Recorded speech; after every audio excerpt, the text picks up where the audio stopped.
Let's step into the world of Morris Manufacturing, a company known for producing two machine parts, 13A and 14B. For years, Part 13A was the star performer, driving most of the profits. But suddenly, things changed. Sales of 13A plummeted as fierce competition emerged. One rival even began selling a similar part at just $21, leaving Morris's management worried. How could the competitor offer such a low price? Was it even below cost? To find out, the controller pulled together some revealing financial data. Now let's compare the numbers side by side. Part 13A is produced in much higher volume, 50,000 units compared to just 10,000 for 14B. Its selling price is also higher, but so are its overhead and prime costs. Notice how Part 14B, despite being lower in volume, racks up more setups and orders per unit produced. This table highlights how different products can drive very different patterns of resource use, something traditional costing often misses. Could this be where Morris is losing efficiency?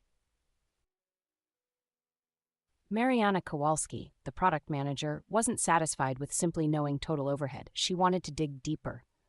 Overhead made up a huge chunk of costs, but assigning it based on just direct labor hours felt too broad. The controller suggested a smarter approach, grouping overhead by activity, like setups or engineering hours. By matching each cost to what actually drives it, could Morris finally see where their money was really going and price their products more fairly? Breaking down overhead into activity pools reveals what's really behind those big numbers: setups, machining, ordering, engineering, and material handling. Each pool has a single cost driver, like number of setups or engineering hours, and together they total $699,000.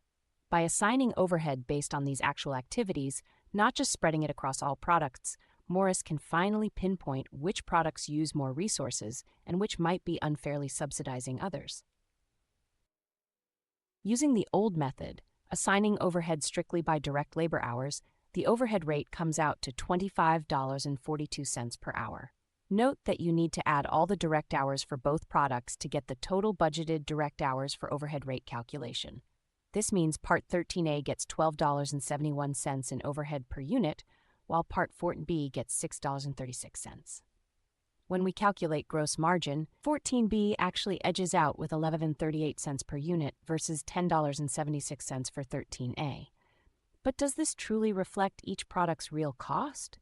Or is traditional costing hiding what's happening beneath the surface? Let's see what happens when we use activity-based costing instead. Each overhead pool now gets its own rate: $400 per setup, $14 per machine hour, $150 per order, $13 per engineering hour, and $100 per material move. Rather than lumping everything together, ABC costing traces costs directly to the activities that drive them, giving us a much clearer picture of what each product truly costs to make. With ABC applied, the numbers tell a new story. For Part 13A, overhead drops to just $7.06 per unit. For Part 14B, it skyrockets to $34.10. That's because Part 14B uses far more costly activities relative to its production volume. Now, the unit production cost for 13A is only $15.69, while for 14B it jumps to $40.36. Suddenly, we see how activity-based costing exposes hidden inefficiencies and challenges old assumptions about profitability. Let's tackle the big strategic questions facing Morris Manufacturing. Should the company shift its focus from Part 13A to Part 14B, given the new insights from activity-based costing?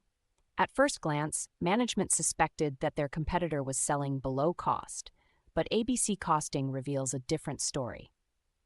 The real cost of making Part 13A is much lower than previously thought, so the competitor's price isn't actually undercutting. Instead, Morris should consider lowering the price of 13A to stay competitive and possibly increase market share.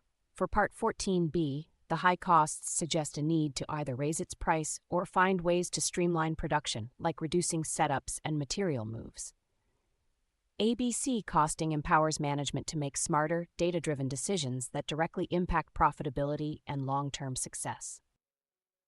The answer is clear.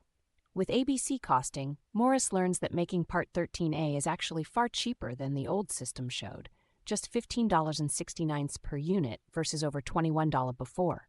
That means the competitor's $21 price isn't undercutting at all. Instead of dropping Part 13A, Morris can confidently compete by lowering its price and increasing market share.